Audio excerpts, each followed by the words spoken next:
In today's video, I'm going to teach you how to create a payment link on Whop. We'll go through the process from the Whop dashboard all the way to generating your checkout link, and I'll keep it simple so you can follow along easily. To begin, head over to your Whop dashboard. This is the main area where you manage your business, products, and sales tools. Once you're logged in and inside the dashboard, you'll be ready to create a payment link that you can share with customers for direct checkout.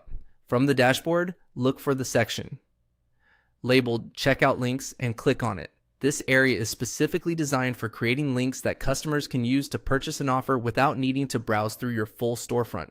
It's a useful option if you want to send someone straight to payment, whether you're sharing the link in a message, on social media, or in an email campaign. After opening the Checkout Link section, click on Create Checkout Link. This will take you to the setup page where you can configure the details of the link you want to generate.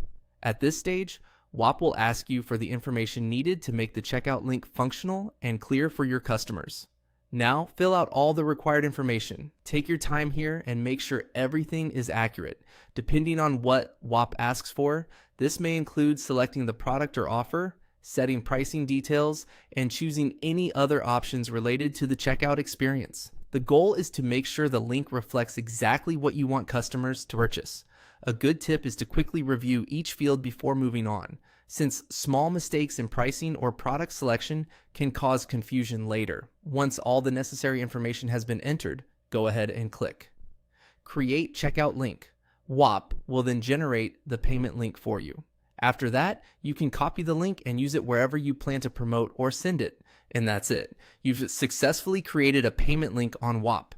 As a final tip, before sharing the link publicly, it's always a good idea to double check that it opens correctly and leads to the right checkout page.